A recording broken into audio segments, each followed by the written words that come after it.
Hi, it's Mr. Bennett here, and today's video we're going to be looking at sound. And I've got a couple of questions to ask you first up. So, why do your ears ring after a loud music concert? And the other question is, why do some people need to wear hearing protection at work? Right, so I've got a quick video to show you. I think that will you quite enjoy. This might get loud. The European Space Agency has created something extraordinary, the Large European Acoustic Facility, or LEAF, which is basically one of the world's loudest boomboxes. Forget ear splitting. The agency says it can create a sound so powerful it could kill you. 4 massive nitrogen gas-powered air horns blast sound into a 50-foot-tall sealed chamber, reaching volumes up to 154 decibels. That's about 100 times louder than a jet plane taking off. The Europeans use LEAF to test whether satellites can survive the intense sound waves from a rocket launch. NASA, for its part, used to tone down the acoustic assault of space shuttle liftoffs by spraying hundreds of thousands of gallons of water over the launch pad. Now, LEAF may be loud, but European rocket scientists do have some competition. Please all take a step back. There's a whole subculture of decibel drag racing in which people compete to create the world's loudest car stereo. The volumes inside those cars can reach 180 decibels, making rocket launches in comparison sound downright polite.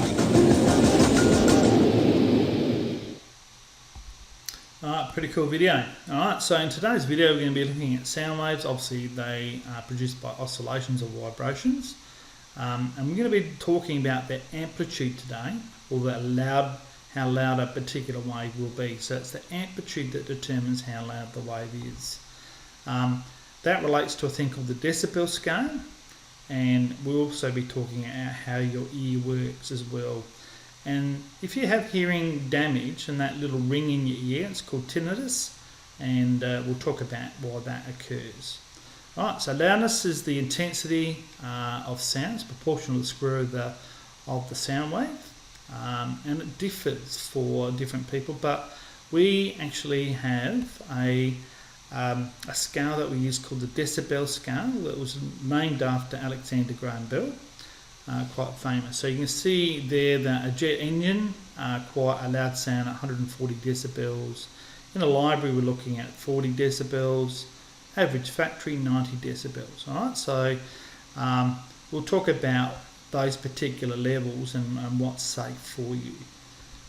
Alright, so loudness, obviously as a speaker vibrates in rhythm, we are going to produce electrical signal. And that will obviously appear in a microphone, or you can actually show that on a screen. We'll get you to do a demonstration of that at school. Alright, so occupation health safety recommendations. So if you're working in an area which has got 90 decibels, then the maximum you can be in that area is 8 hours without actually having hearing damage. So if it's 92 decibels, it's 6 hours. And you can see that scale as it works down there. So if you've got a sound over 100 decibels, you can be in there for 2 hours maximum in the day without getting hearing damage. Alright, so to protect yourself, there's a whole range of devices that you can use. From the headphones, some headphones have like a radio in them. You've got the not so flash earplugs as well. Hearing damage, obviously, if you're in an area where you see that sort of sign, that's what you'll need to do. And if you ever do a factory tour or you work in an area that requires hearing protection, you must wear it, otherwise, you're going to be in trouble. Alright, so what happens with hearing damage? Tinnitus. Alright, so what happens is that anything above 85 decibels, you start to get damage for that.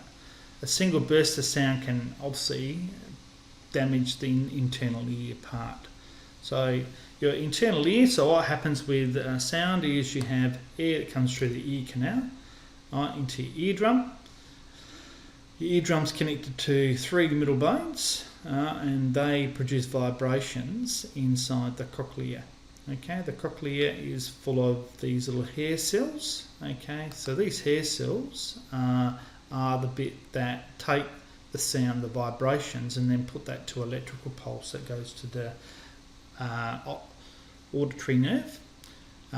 What happens in those little hairs, when you damage them, they'll lie down, right?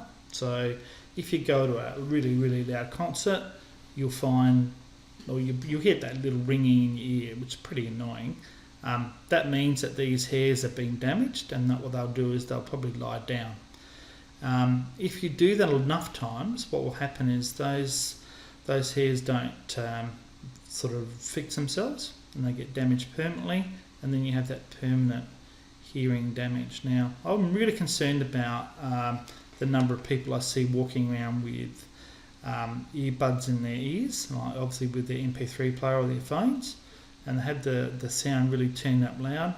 What happens with that is the sound has nowhere to escape, and I really are concerned that in the next 10, 15, 20 years we're going to have a huge proportion of our society have got hearing damage, right, caused by listening to loud music. Alright, so let's go on to this next bit. We can actually take some sound level measurements, and we're going to get you to do that, is to measure the sound level in 4 different areas of the school using our GLX Explorers, and it's going to be quite an interesting scenario to see what sort of levels that people are exposed to around our school. Right, so in this video here, hopefully you understand about the decibel scale for measuring the sound level. Hopefully you understand about what causes hearing damage. You understand a little bit about how the ear works, and obviously how to protect your hearing. The biggest thing I could probably say with that is if you don't protect it, no one else is going to do that for you. So just make sure you look after yourself. That's really important.